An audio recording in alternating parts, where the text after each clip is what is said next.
You've made it through the day. Now it's time for something gentle. Good evening, friends. I'm Mr. Narratory, and I'll be your voice tonight as we drift gently toward sleep. If these stories help you relax or fall asleep a little easier, consider liking and subscribing. It really means a lot. Tell me in the comments, what time is it for you right now? And do you have any little bedtime rituals? Now, settle in, get comfortable, close your eyes if you'd like, because it's time for tonight's story. It was supposed to be something simple. A night class, twice a week. Just a few hours to brush up on some technical skills and maybe open the door to a better job. That's all I was thinking when I signed up. Half out of boredom, half out of the quiet desperation that sneaks up on you in your 30s when you realize your life isn't exactly going anywhere. The flyer had been pinned to the corkboard at the laundromat. Free night courses, small class sizes, no experience necessary. It listed a number and a location I recognized. Harrow Hill High School. The old one across town that had supposedly closed down years ago after the district built the newer, shinier building closer to the highway. I almost laughed when I saw it. Harrow Hill had been abandoned for so long it was practically a landmark of failure. Broken windows, graffiti, stories about homeless people and squatters. I hadn't been anywhere near it since high school, but the flyer looked new. Crisp paper, no fading, no tear marks. Someone had put it up recently, and something about it nagged at me. Maybe it was the promise of a fresh start. Maybe it was the sinking feeling that if I didn't do something, anything, I was going to stay stuck forever. So I called the number. A woman answered. Her voice was warm but strange, a little too slow, like she was choosing every word carefully. She asked my name, no other details, and told me to come by the next Monday night at 8 o'clock sharp. "We'll be waiting for you," she said. I laughed awkwardly, but she didn't. She just hung up. Still, when Monday came, I went. I told myself it was curiosity, nothing more. I drove across town as the last pink traces of sunset drained out of the sky, my stomach knotting tighter the closer I got. The building loomed in the dark like a shipwreck jutting out of the weeds. Cracked brick, faded paint, boarded windows. A single light burned over the main entrance, flickering weakly. I pulled into the empty parking lot and killed the engine. For a long moment, I just sat there, gripping the steering wheel, listening to the tick, tick, tick of the cooling engine. Part of me wanted to drive away, to find some excuse, any excuse, and pretend I had never seen that flyer. But another part of me, stubborn, desperate, stupid, told me to go inside, that maybe this was exactly the kind of strange break I needed. I stepped out into the cold gravel crunching under my boots and walked to the door. It opened easily. No lock, no buzzer, no security camera. Just a heavy old door that groaned slightly on its hinges as I stepped inside. The hallway smelled like mold and dust and something faintly metallic. Most of the lights overhead were out, but here and there one buzzed fitfully, casting sickly yellow pools along the floor. I glanced back, but the parking lot was empty. No one else coming in, no one else waiting. For a moment I thought maybe I had gotten the date wrong, but then I saw it. A small handwritten sign taped to the wall. Classroom 12, end of hall. The letters were shaky, like someone had written it with a trembling hand. I swallowed hard and made my way down the hall, my footsteps echoing unnaturally loud in the emptiness. The walls were still lined with old trophy cases, most of the glass cracked or missing, the dusty remains of forgotten victories trapped inside. Basketball plaques from the 70s, a faded cheerleading banner, things nobody cared about anymore. I passed several doors, most of them hanging open to reveal dark, gutted classrooms, broken desks, toppled chairs, graffiti scrawled in angry black letters across the chalkboards. But near the end of the hallway, I found one door that was closed. Fresh white paint covered the old brown wood. A simple metal plaque beside it read, 12A. I knocked once, out of habit more than anything, and the door creaked open at my touch. Inside, the room was normal, strangely normal. Fluorescent lights buzzed overhead. Desks were lined up in neat rows. A whiteboard stood at the front of the room, clean and unused, and about 10 people sat scattered around the room, all facing forward, all unnervingly still. They turned to look at me as 10 faces, 10 blank stares. No one smiled. No one said hello. They just watched as I stepped inside, heart hammering so hard I could feel it behind my eyes. A woman stood near the front, tall and thin, wearing a long gray dress that hung off her like a funeral shroud. She smiled, but it didn't reach her eyes. "Welcome," she said, voice soft but cutting through the air like a blade. "You're right on time." I opened my mouth to say something, anything, but nothing came out. Something about the way they were all watching me. Something about the way the woman tilted her head just slightly to one side froze the words in my throat. "Take a seat," she said, gesturing to an empty desk near the front. "We've been waiting for you." And somehow, without meaning to, without even fully deciding, I did. The desk felt wrong the moment I sat down. The wood was too cold, the surface too smooth, like it hadn't been touched in years, but somehow still carried the chill of 100 ghostly fingertips. I forced myself to sit still, to breathe slowly, to act like everything was normal. Around me, the other students stared forward, their faces slack, eyes glassy. No fidgeting, no whispering, no impatient tapping like you'd expect from adults stuck in a classroom. Just stillness. The woman at the front smiled wider, her teeth too perfect, too white under the buzzing fluorescent lights. "We'll begin shortly," she said, her voice carrying effortlessly to every corner of the room. I glanced around looking for a clock, a syllabus, anything normal, but there was nothing.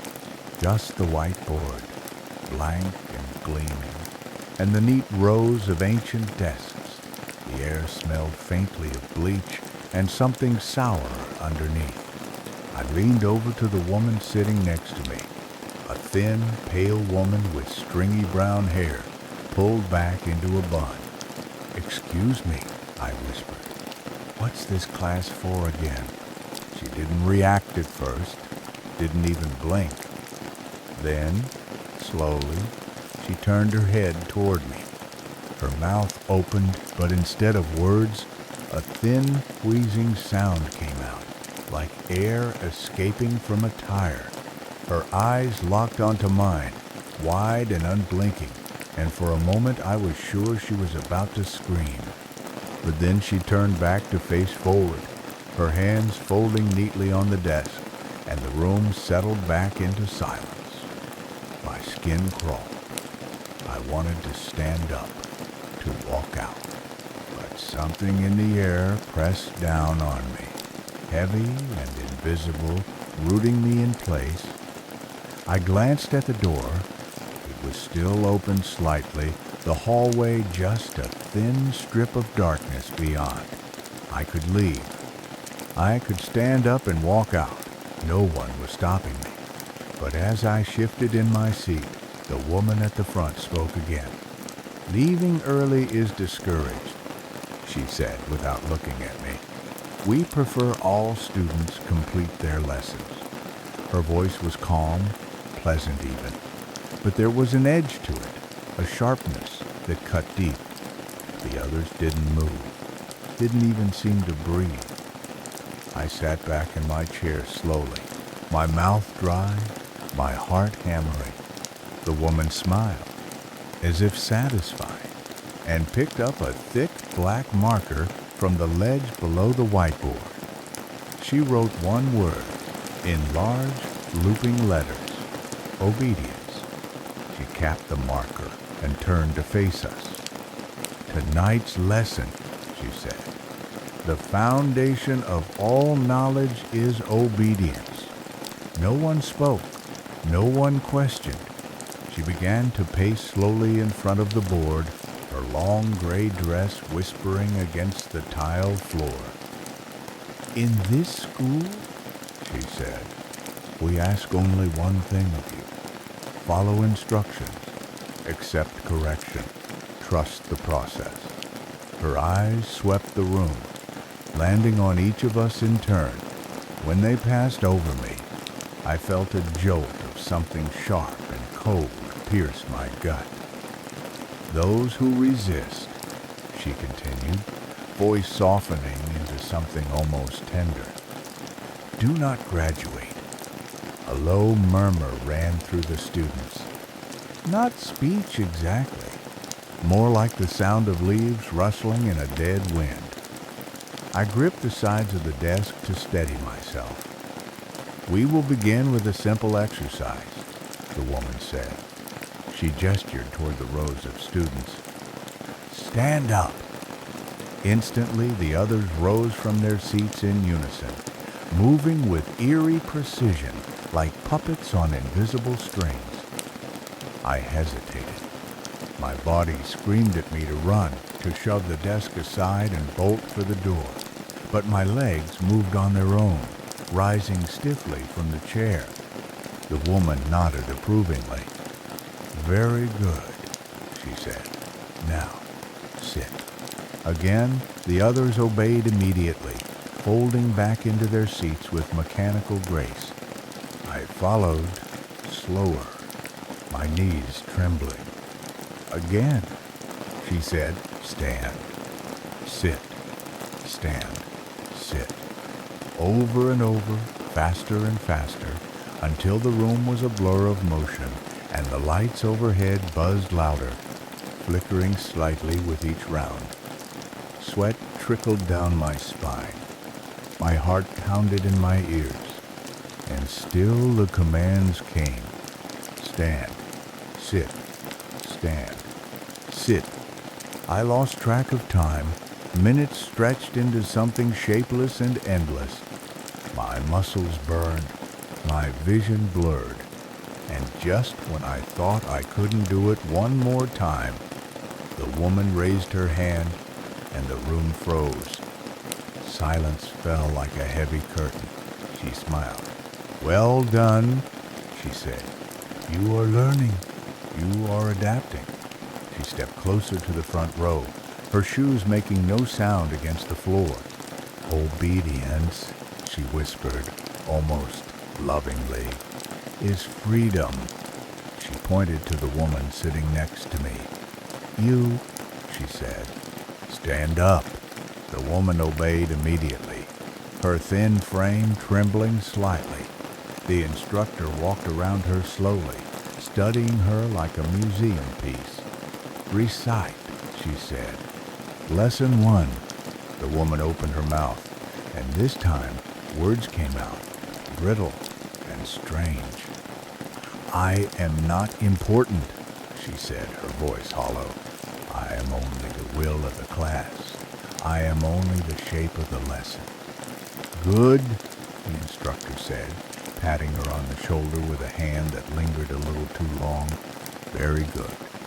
She turned to me. Your turn. The others turned too, all their dead eyes fixing on me at once. I opened my mouth, but the words caught in my throat. My mind rebelled. I wasn't part of this.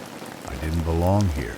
But the woman's smile widened, and her voice slid into my head like a knife. Obey, she whispered. And somehow, against all my instincts, I found myself standing. Found myself opening my mouth. And somewhere deep inside, a voice I barely recognized whispered the words she wanted to hear. I am not important, I heard myself say, my voice sounding thin and distant in my own ears, as if it were coming from someone else entirely. I am only the will of the class. I am only the shape of the lesson. As soon as the words left my mouth, the pressure in the room shifted.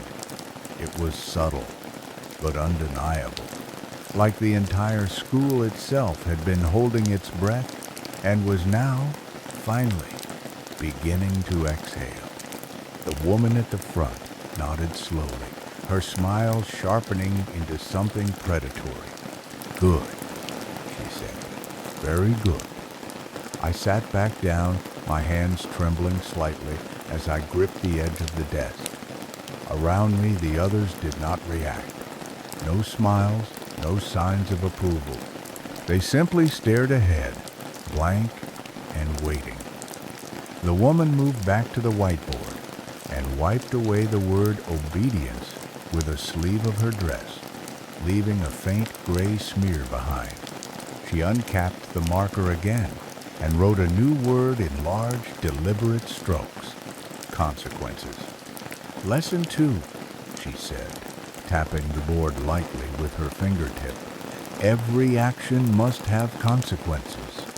Every failure must be corrected. Her voice was calm, almost nurturing, but there was a chill under it that set my teeth on edge. Some of you, she continued, her eyes sweeping the room, are not yet ready to truly learn. She let the silence stretch, the words hanging in the stale air like a guillotine waiting to fall. Those students must be reminded. I stiffened, the hair on the back of my neck prickling. The woman gestured to the back of the room where a door I hadn't noticed before stood slightly ajar. Two figures emerged. They wore the same gray uniforms as the others, but their faces were different. Hard, blank. Their movements more deliberate, less puppet-like. They carried something between them, a heavy wooden chair with thick leather straps dangling from the arms and legs. They set it down in the center of the room with a heavy thunk and stepped back. Bring him, the instructor said. She didn't point. She didn't have to. The two figures moved toward a man sitting 2 rows behind me. He didn't resist, didn't even flinch. He stood up mechanically, allowing them to guide him toward the chair. They strapped him in quickly, efficiently. Wrists, ankles, chest. The man's face remained utterly blank, his eyes staring straight ahead, as if he were already somewhere else entirely. The woman turned back to the class. This student failed to complete his previous assignment, she said. He demonstrated hesitation, questioning, disobedience. She picked up a small device from the desk at the front of the room, a black box with a single red button. Without ceremony, she pressed it. The man in the chair jerked violently, his body arching against the restraints, a guttural, animal sound tearing from his throat. His head snapped back. His fingers clawed helplessly at the leather straps. The class watched in complete silence. No gasps, no flinching, no reaction at all. I sat frozen, unable to move, every instinct in my body screaming that this was wrong, that I had to get up, had to do something. But I didn't. I couldn't. The woman released the button, and the man slumped forward, his body twitching slightly. She set the device back on the desk with a soft clink. Failure, she said quietly, almost mournfully, as a price. She turned her gaze back to us, her eyes gleaming in the harsh fluorescent light. And success has a reward. She gestured to the two figures. They unstrapped the man from the chair, lifted his limp body, and carried him out through the back door without a word.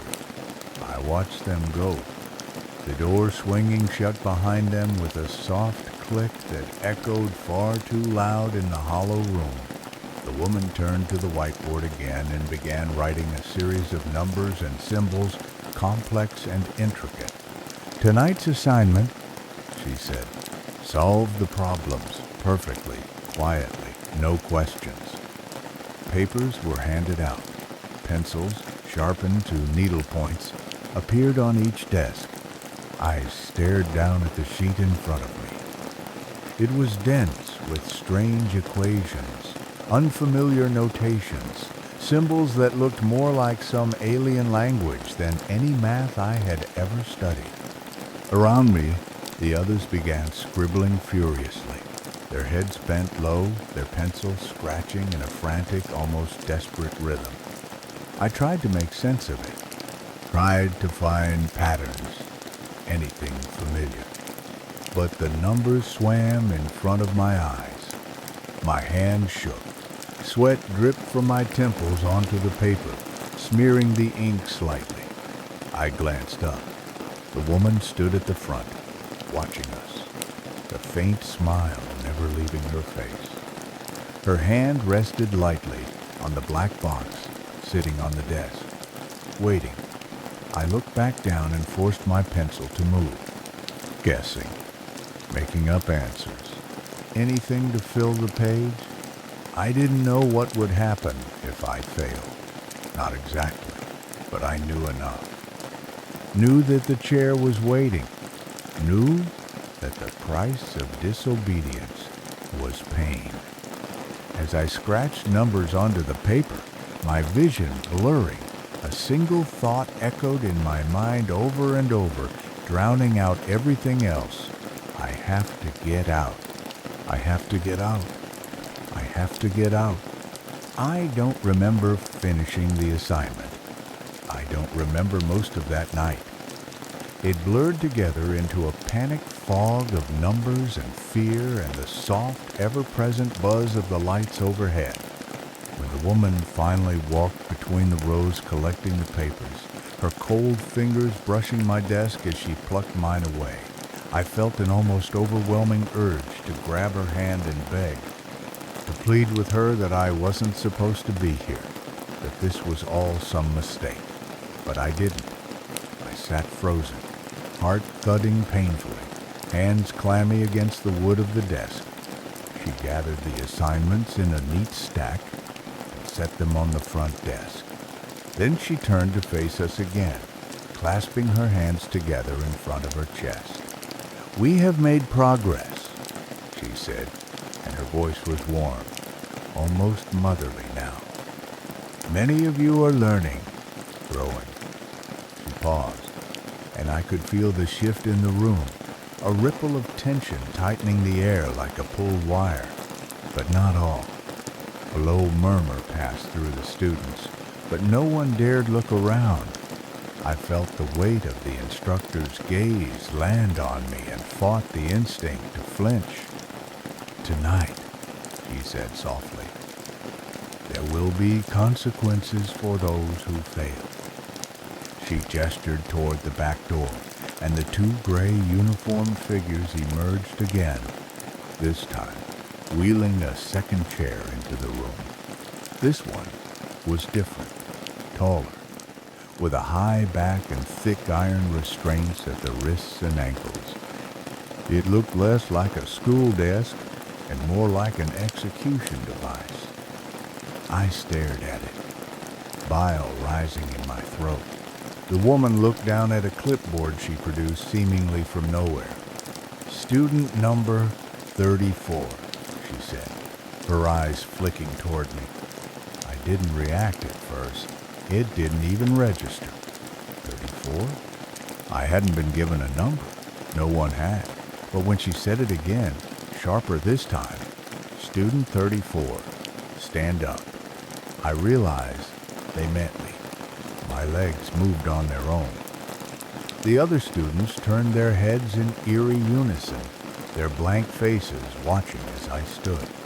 The two figures approached, their hands outstretched, and for a brief, desperate second, I thought about running, about bolting for the door, throwing desks aside, screaming for help. But the moment passed. I was already moving toward the chair, already lowering myself into it, already feeling the cold metal cuffs bite into my wrists and ankles. The woman stepped closer, leaning down until her face was inches from mine. Her breath smelled sweet, like overripe fruit. Her eyes were flat and bottomless. "You must learn," she whispered. She pressed something cold and metallic against the side of my neck.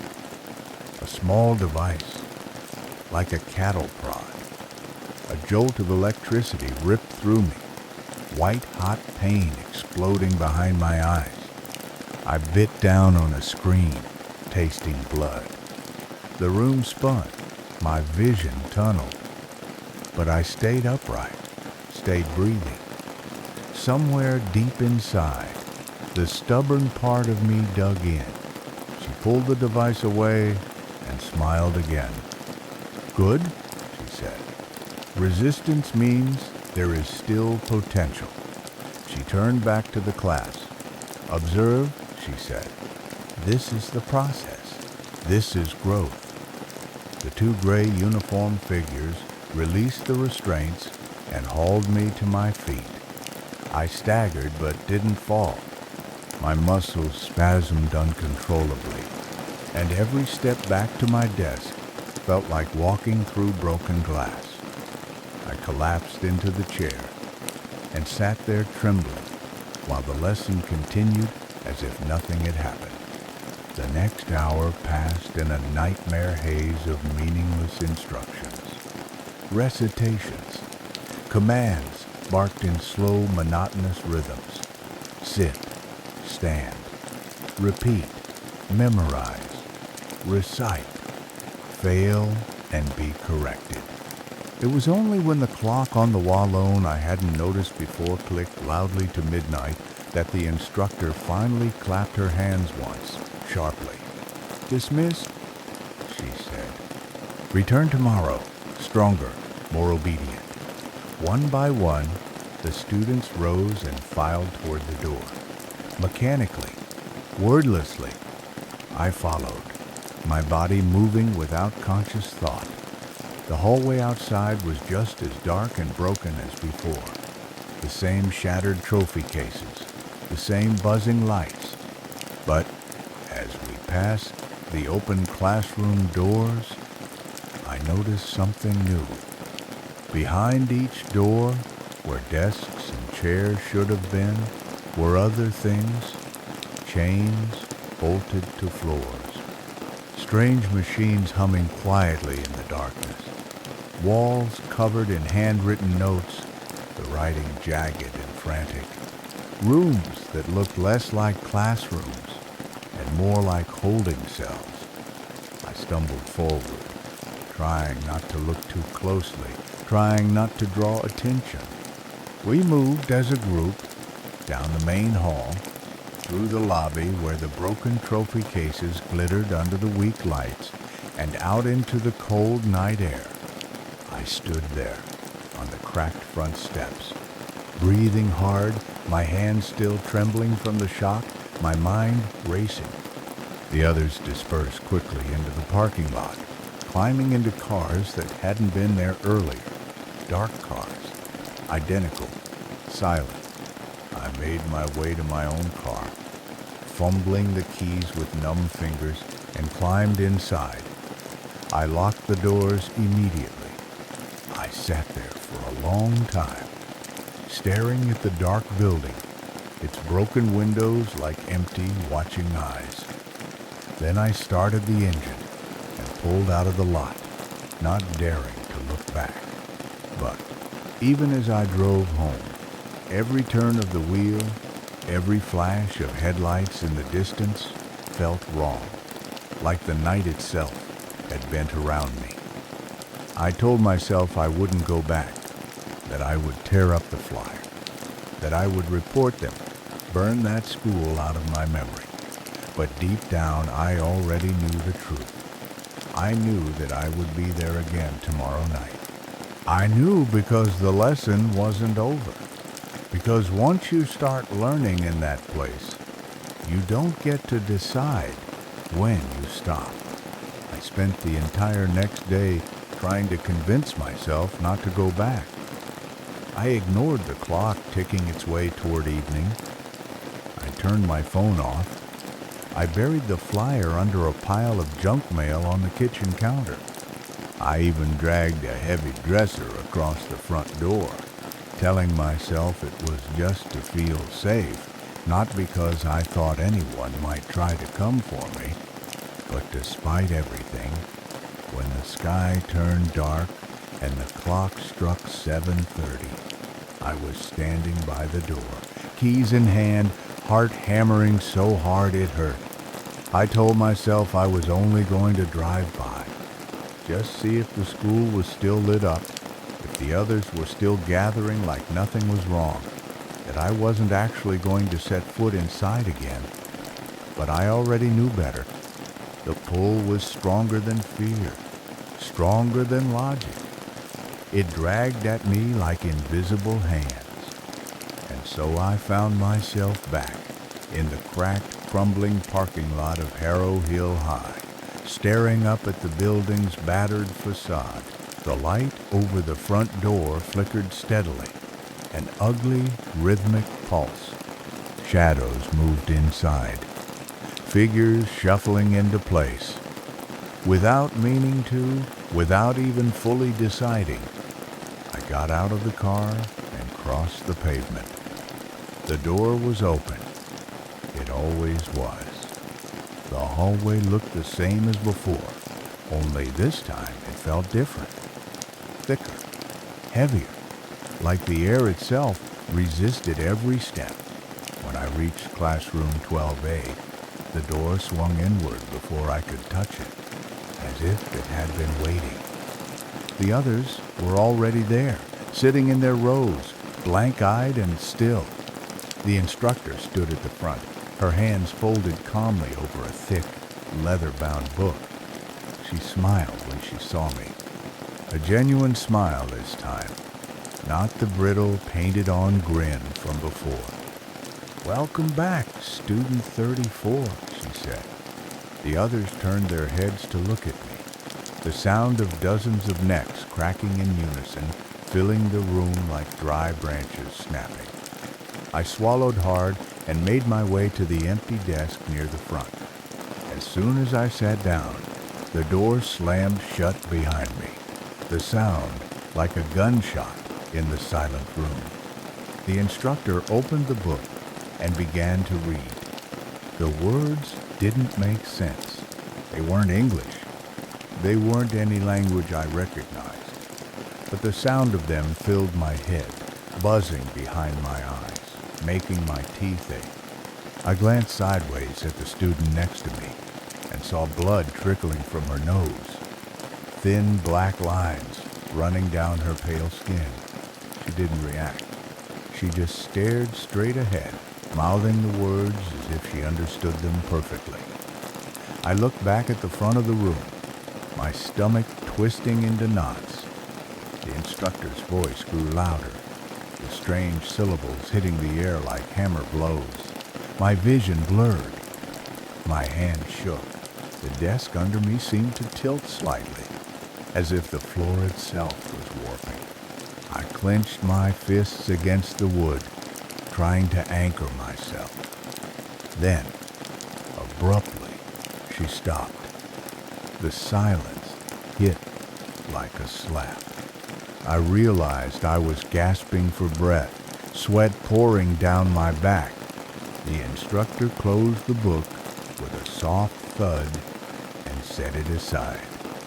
"Tonight," she said, her voice unnaturally calm, "we begin the real lessons."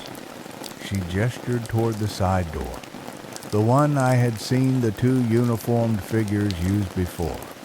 It opened slowly, revealing a long, narrow hallway lit only by a string of flickering bulbs. "Follow," she said. The others stood in perfect unison and filed toward the door. I hesitated only a moment before joining them. The hallway smelled worse than the classroom. Wet metal and rotting wood and something else, something sour and electric. We marched single file, the silence so thick I could hear my own blood roaring in my ears. The hallway ended in a large double door, heavy and gray. The instructor pushed them open with a grunt. Beyond was what must have once been the gymnasium, but it had been transformed into something else. The walls were lined with cages, real cages, heavy iron bars rusted by time and filth. Some were empty, some were not. In the dim light, I caught glimpses of hunched forms inside them, figures too twisted and broken to stand upright. Whispers curled through the air, soft, pleading sounds that died as quickly as they rose.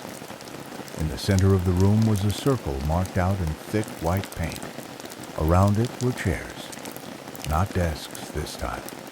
Metal folding chairs set up in a perfect ring. The instructor led us to them, and we sat without being told. In the center of the circle was a pedestal. On it, a single object, a small knife, old and blackened with age. "Tonight's lesson," she said, "is commitment." Her voice echoed strangely in the vast, decaying space. "To be part of the class, you must prove your loyalty, your willingness to suffer, your willingness to cause suffering if necessary."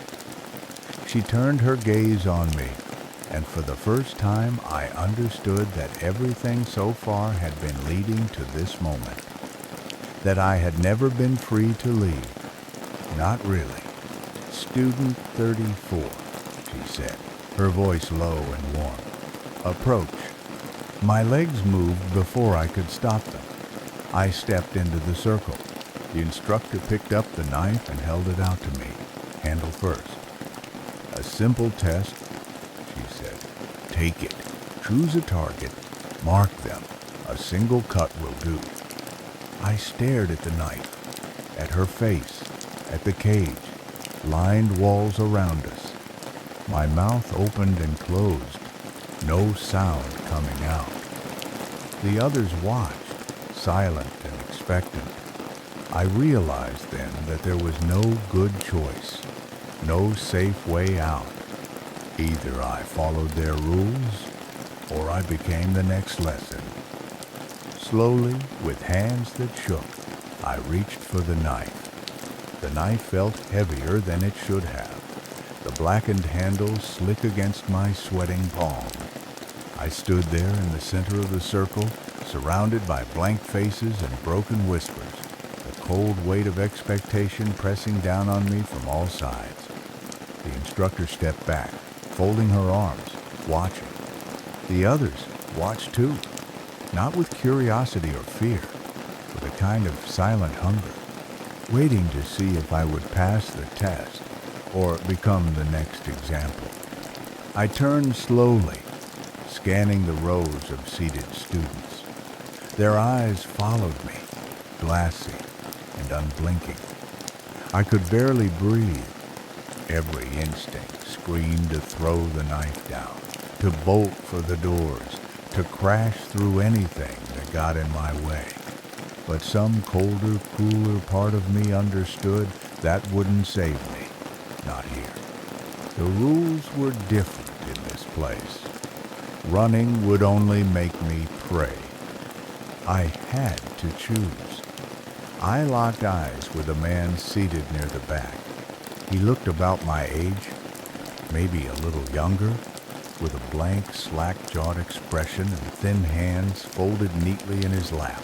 He didn't flinch when I looked at him, didn't move. I took a step toward him, then another.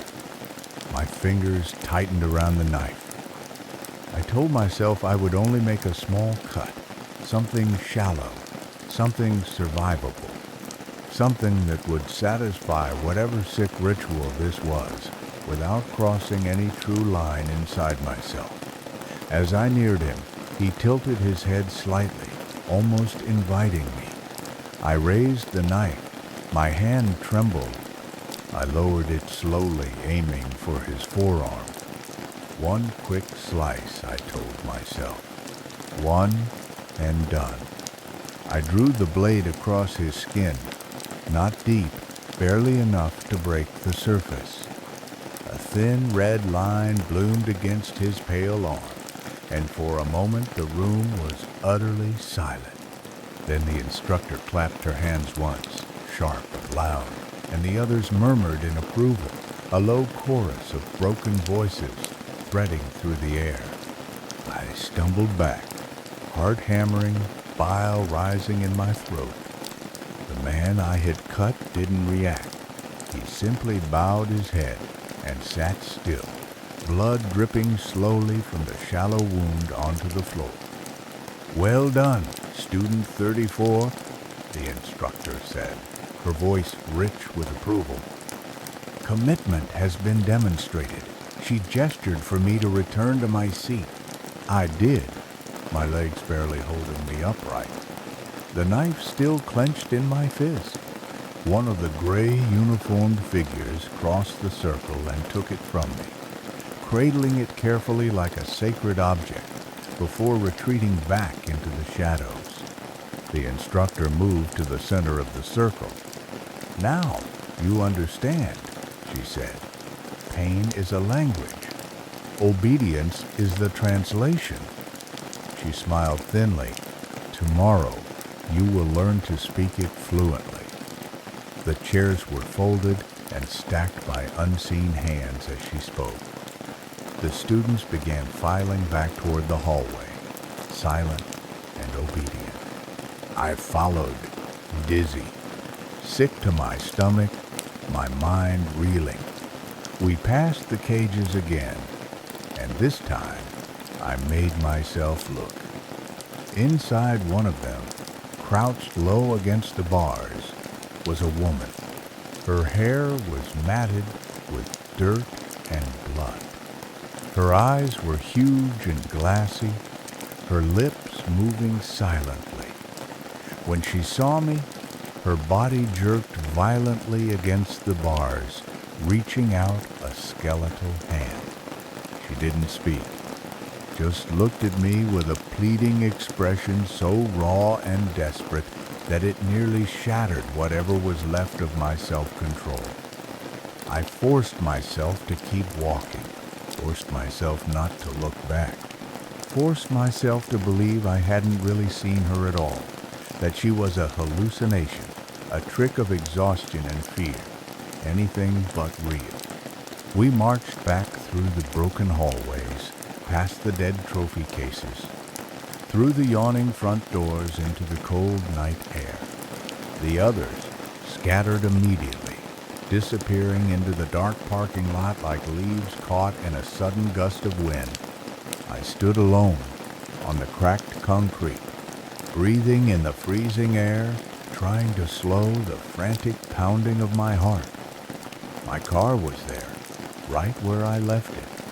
I fumbled with the keys, climbed inside, locked the doors, and sat there shaking for a long time before starting the engine.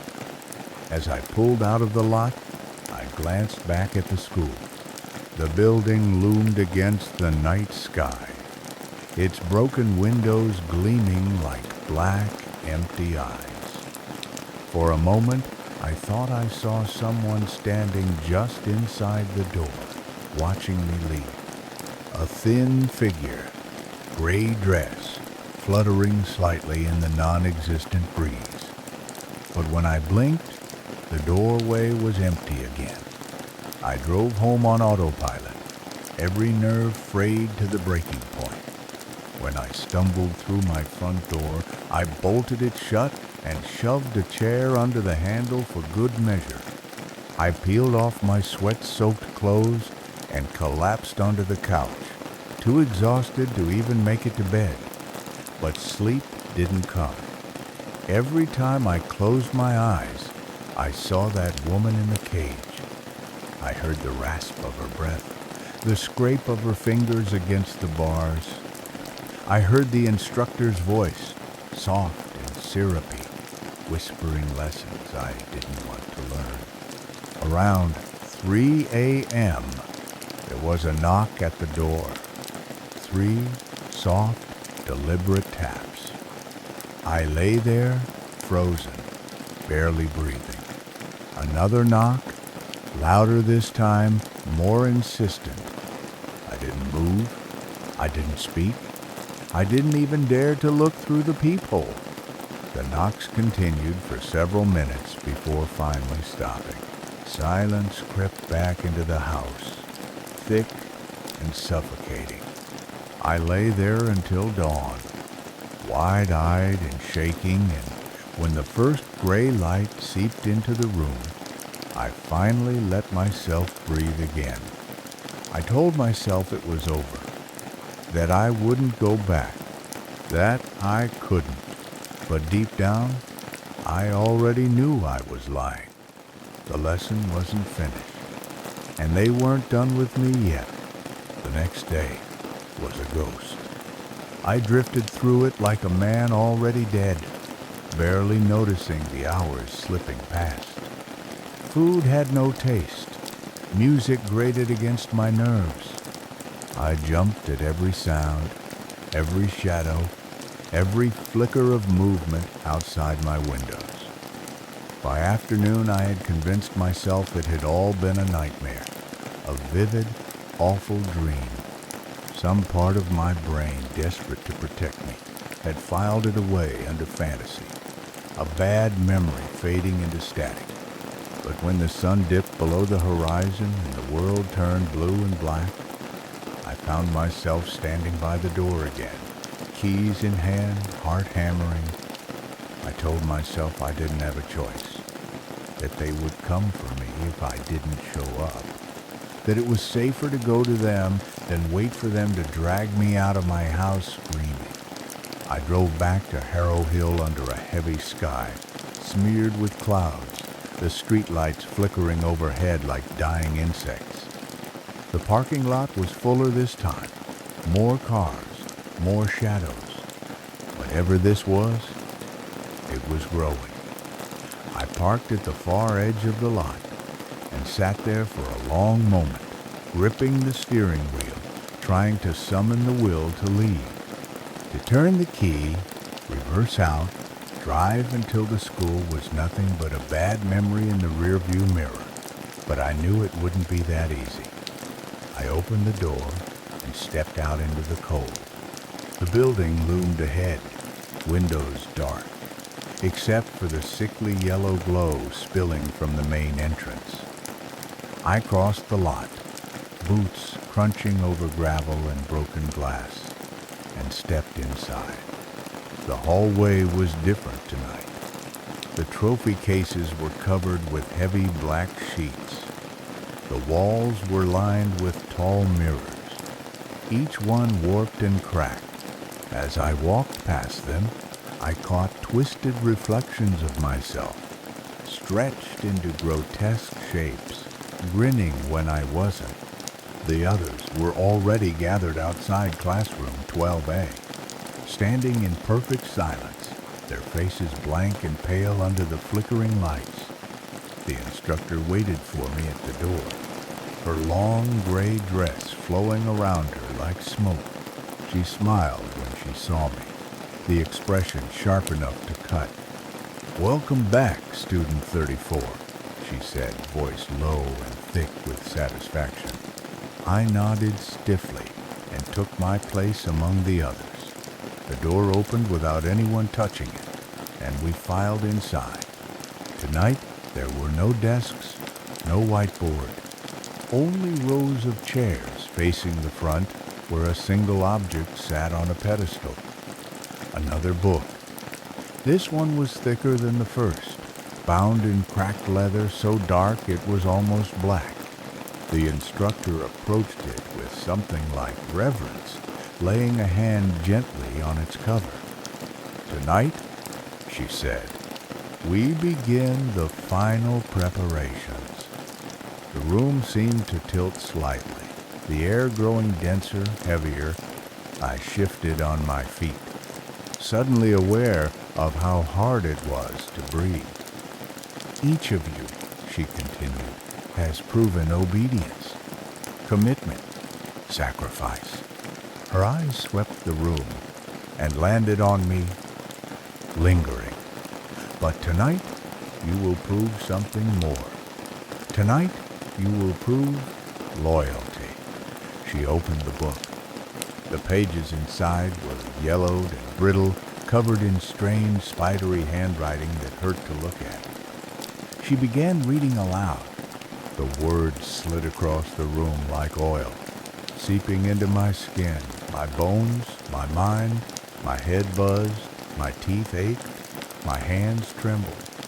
As she spoke, the others began to sway gently, back and forth, like reeds in a dead wind. I fought to stay still, to keep my mind my own, but it was like trying to hold back the tide. The instructor stopped reading abruptly, snapping the book closed with a sound like a gunshot. "Choose your partner," she said. The words hit like a slap. "Stand before them. Look them in the eye." The others moved immediately, pairing off without hesitation. I stood frozen for a moment, panic rising, until a figure stepped forward. It was the woman I had sat next to on the first night, the thin one with the hollow eyes and the stringy hair. She stood before me, silent, waiting. I raised my eyes to meet hers. They were flat, empty, beyond saving. "Now," the instructor said, "one of you will lead, one of you will follow." She smiled, a slow, cruel curve of her lips. "The leader will command. The follower will obey without question. Failure will not be tolerated." My throat tightened. I didn't know what the commands would be. I didn't want to know. I just knew that if I didn't play along, if I showed weakness, I wouldn't walk out of this room. The instructor's gaze flicked toward me. "Student 34, she said, "you will lead." My partner dropped her eyes immediately in submission. The instructor approached and placed something cold and hard into my hand, a small silver whistle. "Use it wisely," she said. "Each command must be clear, absolute, final." She stepped back and the room fell into an unnatural silence. I swallowed hard and raised the whistle to my lips. I blew once, the high-pitched sound slicing through the thick air like a blade. My partner straightened immediately, hands at her sides, awaiting orders. "Kneel," I said, my voice cracking. She dropped to her knees without hesitation. I stared down at her, my stomach churning. The instructor nodded approvingly. "Good," she said. Again, I blew the whistle. "Raise your hands." The woman obeyed instantly, lifting her thin arms toward the ceiling. Again, "Bow your head." Again, "Lie flat on the floor." Each command felt like another nail in some invisible coffin, sealing me tighter inside this nightmare. I could feel the others watching, their empty eyes drilling into me. The instructor's smile widened with every order I gave. Finally, she raised her hand, signaling the end. The woman on the floor stayed still, not moving, not breathing. For a horrible second, I thought I had somehow killed her. But then she stirred, folding herself into a kneeling position once more, head bowed low. The instructor approached me. "You see," she said, her voice low and oily. "Obedience is power. Leadership is submission by another name." She placed her hand lightly on my shoulder, her fingers cold and dry as paper. "And now," she whispered, "you are ready for the real work to begin." I stood there, frozen, the whistle dangling from my hand, the others watching silently, the stale, dead air pressing in around me. And somewhere deep inside I knew I wasn't a student anymore. I was something else entirely. I didn't remember driving home. One minute I was standing in the center of that rotting gymnasium, the silver whistle still cold against my palm. The next I was stumbling through my front door, deadbolting it behind me with shaking hands. The house smelled different, not like home. The air was heavier somehow, saturated with a sour metallic stink I couldn't place. I turned every light on, checked every window, every closet, every dark corner, but the house was empty. At least it seemed empty. I collapsed onto the couch and stared at the ceiling, the events of the night spinning through my mind in sickening loops, the commands, the submission, the way the instructor's hand had lingered on my shoulder, claiming me. I thought if I could just make it through till morning, it would all fade again into that blurry unreality, like a nightmare dissolving with the sunrise. But even as the hours crawled by, a cold certainty settled into my bones. This wasn't over. I was marked now, changed, and something had followed me home. Around 3 a.m., I heard the first sound, a soft scraping, like nails dragging across glass. I froze, heart hammering, listening. It came again, louder. From the kitchen window, I crept to the doorway and peered in. Nothing. Just the weak glow of the street lamp outside. I waited, breath held tight in my throat. Then I saw it. A hand, pale, thin, splayed against the glass. Fingers tapping lightly, insistently. I stumbled backward, slamming into the doorframe. The hand slid downward slowly, leaving greasy smears across the pane and vanished. I didn't move for a long time. I just stood there, staring at the window, waiting for the hand to reappear. It didn't. Instead, a soft knock sounded at the front door. 3 taps. Always 3. My legs moved without my permission. I crossed the living room step by slow step until I stood in front of the door. I pressed my eye to the peephole. Nothing. Just darkness. I waited. Seconds stretched into minutes. The knock didn't come again, but taped to the outside of the glass, fluttering in the faint breeze, was a piece of paper. I unlocked the door with trembling fingers, yanked it open, and snatched the paper away. It was a summons, neatly printed in that same strange, spidery handwriting, mandatory final assessment, 12A, midnight. Attendance required, no exceptions. My vision blurred. My stomach turned. I wanted to rip the paper up, burn it, pretend I had never seen it. But I knew better. Ignoring it wouldn't save me. Disobedience would only bring them to my door again. This wasn't an invitation. It was a command. I sat on the couch for the rest of the night, the summons clutched in my fist, watching the shadows crawl across the walls. When dawn finally broke, pale and sickly over the rooftops, I made a decision. I wasn't going back. I couldn't. If I crossed that threshold again, I wasn't sure I would ever come out. But even as I thought it, some part of me understood it was already too late. They had their hooks in me. They always had. That night, as the clock ticked toward midnight, I found myself driving the empty streets toward Harrow Hill. The roads blurred around me, the houses and trees melting into gray smears. It was like being pulled underwater, like struggling against a current far stronger than myself. The school loomed ahead, a broken tooth against the night sky. The parking lot was full. Dozens of cars, all dark and identical, lined up in perfect, silent rows.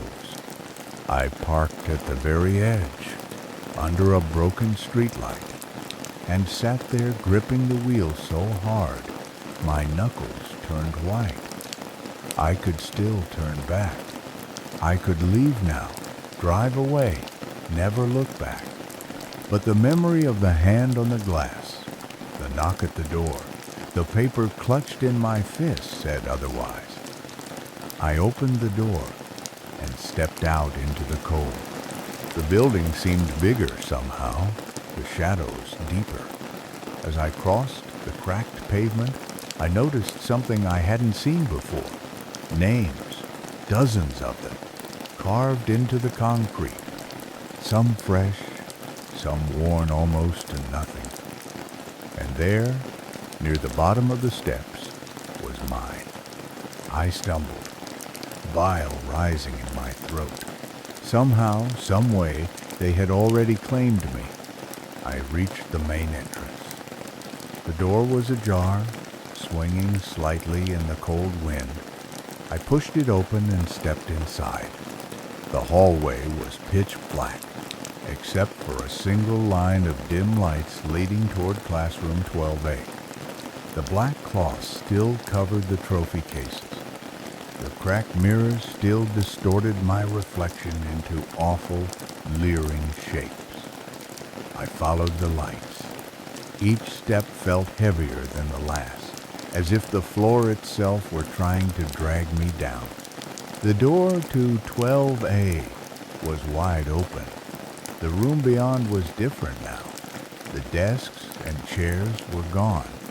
In their place was a single chair in the center of the room, surrounded by a tight ring of figures in gray. The instructor stood at the front, her long dress whispering around her feet. She smiled when she saw me. "Welcome, student 34, she said, her voice a caress. "You have been most promising." I stopped at the threshold, heart slamming against my ribs. I couldn't make myself step forward, couldn't move.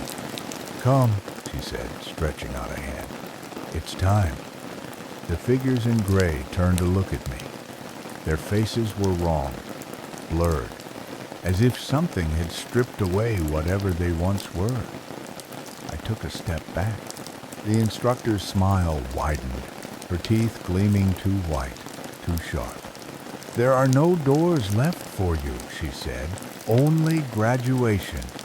I turned to run, to bolt back down the hallway, back to the cold safety of the night. But the doors behind me slammed shut with a deafening bang. The lights overhead sputtered and died, and in the darkness, they began to move toward me. I ran blind. The darkness swallowed everything, turned the hallway into a maze of unseen walls, and invisible hands. I crashed into something solid, staggered, kept going, feet slamming against the filthy tiles. Behind me, I heard them moving, not running, walking, calm, unhurried, because they knew there was nowhere to run, knew that the building itself was part of them now, a living thing with no exits, no safe corners. The walls seemed to close in around me, narrowing, tightening, until I could barely squeeze through. My breath came in ragged gasps. I turned a corner and stumbled into a stairwell. For a second, I thought I was free, that maybe I could find a window, break it, get outside. But the steps didn't lead down, only up into thicker darkness, into something worse. I hesitated only a second too long. Cold fingers brushed the back of my neck, and I bolted upward, taking the stairs two at a time, my legs screaming in protest. At the top was another hallway, longer and darker than the ones below. The walls here weren't lined with mirrors or black cloths. They were lined with doors, heavy industrial doors with thick bolts and narrow barred windows, prison doors. As I ran past them, I heard sounds behind the doors, scraping, whimpering, soft, broken sobs, and something else, laughter, wet and gurgling, sliding along the floor like oil. I kept moving, my body running on terror and instinct alone. I didn't know where I was going, only that I had to move, had to keep moving. A door at the end of the hall stood slightly open, leaking a faint, sickly yellow light.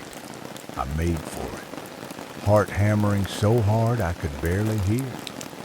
I threw myself against the door and stumbled inside. The room beyond wasn't empty. It was an auditorium, a vast, decaying space, filled with row after row of cracked wooden seats. And in those seats sat the others, hundreds of them, students, teachers, figures in gray, all staring down at the stage where a single chair waited under a harsh, buzzing light. The instructor stood beside it, her gray dress billowing in some unseen wind, her smile wider than ever. "Welcome," she said, her voice amplified by unseen speakers, echoing off the ruined walls. "You have been chosen." The doors behind me slammed shut. I was trapped, frozen, caught in the center of all those watching, waiting eyes. "Tonight," she continued, "you will complete your education. You will graduate." The crowd began to murmur, a low, eager sound that rose and fell like the breathing of some enormous beast. "Come forward," the instructor said, beckoning with one long skeletal finger. I shook my head, backing away, but there was nowhere to go. The floor behind me had given way, collapsing into a pit of writhing black shapes that clawed at the edges, hissing and snapping. The only way was forward, toward her, toward the chair. I took a step, then another. My body moved like it didn't belong to me anymore, like I had already given it up without realizing it. When I reached the stage, the instructor placed a hand on my shoulder, guiding me toward the chair. I sat down heavily, the wood groaning under my weight. Leather straps snapped tight across my wrists and ankles, unseen hands securing them. I tried to fight, but it was like struggling against stone. She leaned in close, her breath cold against my ear. "This is the final lesson," she whispered. Surrender yourself. Shed the last pieces of who you were. Become what you were always meant to be. I shook my head frantically, but she only smiled and turned away, raising her hands. The crowd rose as one, a vast, shuffling sea of gray. They began to chant, low and rhythmic, the same broken syllables she had read from the book, the ones that scraped against my mind like nails on a chalkboard. The lights overhead flickered and dimmed. The air grew thick, heavy, electric. Something inside the chair clicked and whirred. A needle rose from the armrest, gleaming under the harsh light. It hovered over my forearm, a single droplet of black fluid trembling at its tip. I thrashed, yanked at the restraints, but they didn't budge. The needle descended slowly, inevitably. The chanting grew louder, a rising tide of sound that swallowed everything. I squeezed my eyes shut, bracing for the pain. The needle bit into my skin with a slow, deliberate pressure. The black fluid burned as it entered my bloodstream, a fire that raced up my arm and exploded behind my eyes. I screamed. The sound was lost in the roaring of the crowd. My body convulsed, arched against the chair, every nerve alight with agony. Images flashed behind my eyelids, memories that weren't mine. Faces twisted in pain and fear, buildings collapsing into dust, blood soaking into concrete. I felt myself slipping, unraveling, pieces of me tearing away into the dark. And at the center of it all stood the instructor, her arms raised high, her smile splitting her face in two. "Graduate," she whispered, "and be free."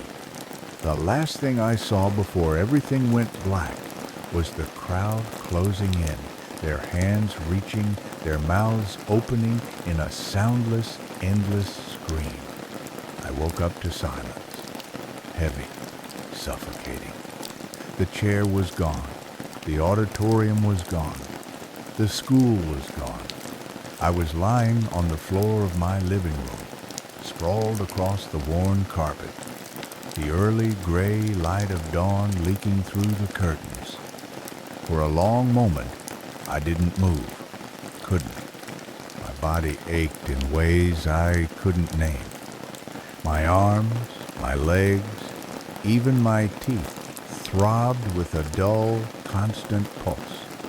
Slowly, carefully, I pushed myself upright. My skin felt wrong, too tight, too thin. I caught a glimpse of myself in the mirror across the room and froze.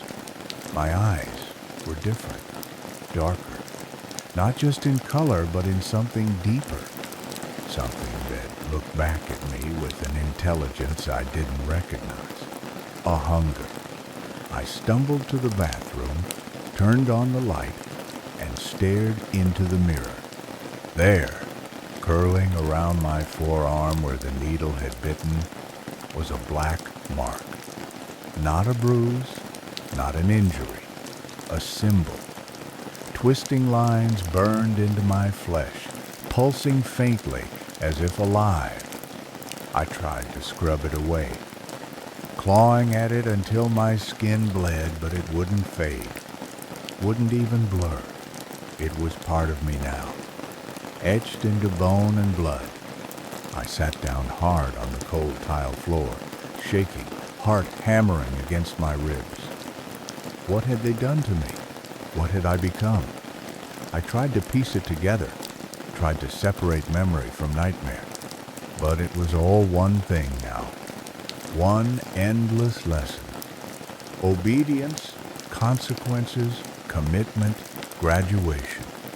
The words whispered through my mind like old songs you can't quite forget. I stayed there for hours, unmoving, trying to summon the will to do something, anything, call for help, leave the city, find someone, anyone, who could tell me I hadn't lost everything. But when I finally staggered out into the street, everything was normal. The sky was clear. The neighborhood was quiet. Birds chirped in the trees. Cars rolled by with their usual lazy indifference. The world went on, as if nothing had happened. As if the night school had never existed. As if I had dreamed it all. But I knew better. I saw the signs now. The tiny glances exchanged between strangers on the sidewalk. The way certain people seemed to move a little too perfectly in step, like they were part of something larger.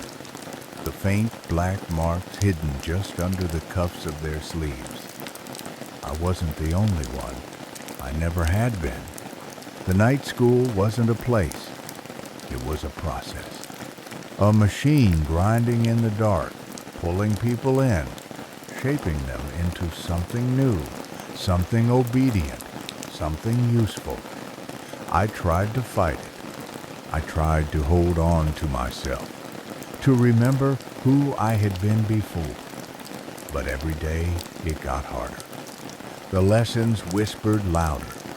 The mark on my arm pulsed stronger. Commands slipped into my mind like knives between my ribs. Commands I couldn't ignore no matter how hard I tried. Follow, watch, report, correct. Each task carried out without hesitation, without guilt.